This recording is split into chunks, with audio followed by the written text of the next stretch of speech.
Hello, hello, hello, hello. Hello guys. This is your Mami Doclus TV. I'm back again doing my job after my long vacation. Oo. Then after my hospitalization. Oo. Na in love siguro ako, that's why na heart attack. Dang, na in love siguro ako, that's why nagkaroon ako ng heart attack.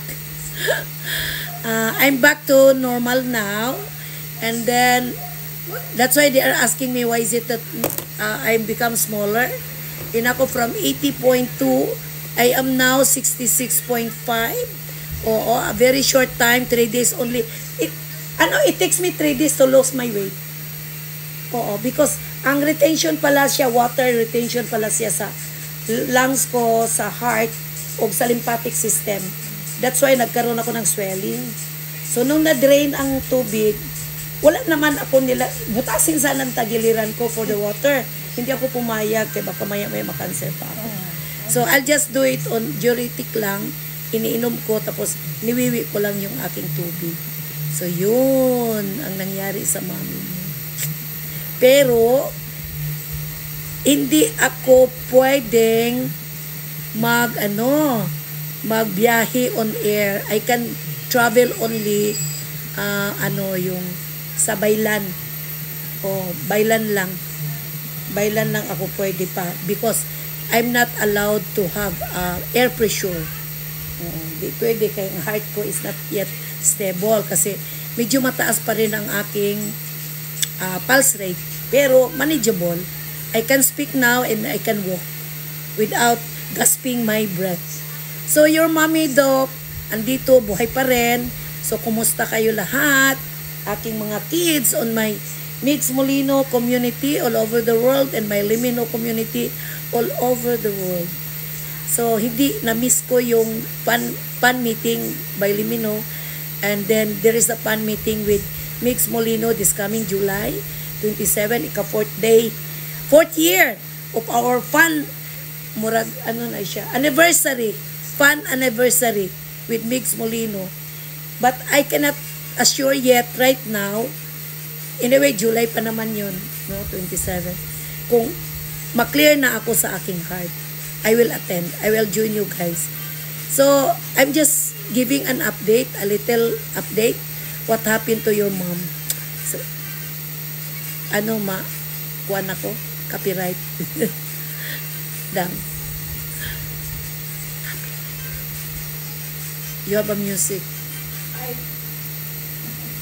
So guys, hindi na ako magtagal kasi may pasyente ako.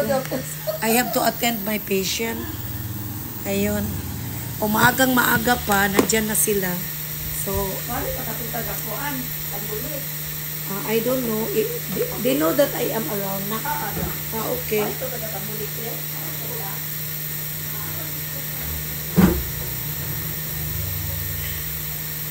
Kung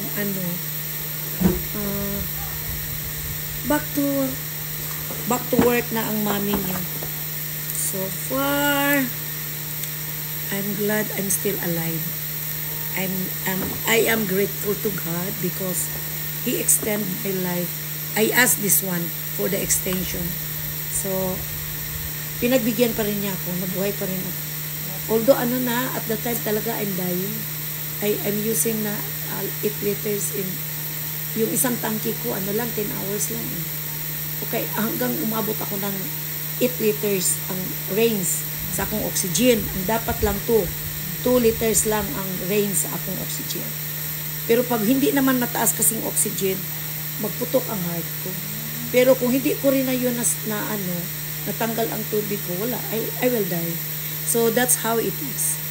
So guys, tingnan yung mami niyo. Anong itsura ko after my long health ordeals.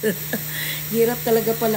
Sabi pa ng isang fan ko, Mami, bakit ka nagkasakit? Na doktor ka man. Sabi ko, bakit ang doktor hindi na nagkasakit at hindi na mamatay? No, everyone will die and everyone, you can get sick if you are super stressed. Oo. Hindi ka magtulog ng oras, ganyan.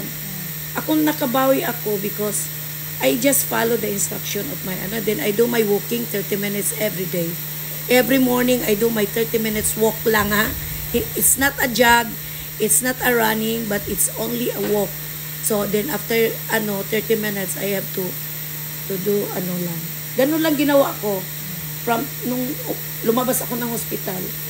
So my heart backs again. Nagpa-pump na ang heart ko. Hindi na siya flutter, hindi na siya shaky, but it pumps. So that's why I can speak and I can walk. Ano siya. No? Advice na ako sa inyo, 30 minutes, wag palampas sa 30 minutes, lalo na pareha sa atin na may edad. Wag ka na mag-isang oras o mag-jogging ka, no. Don't do that.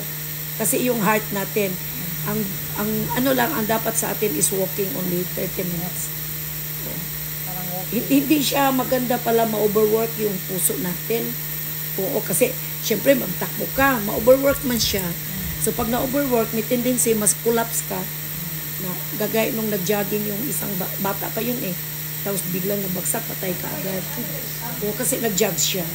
Hindi man niya alam ang sitwasyon ng puso niya. So that's it. So I'm just giving a sharing. How to take care of your heart. So this is your Mommy Doclos TV. Good morning to everyone. Mwah! I love you all.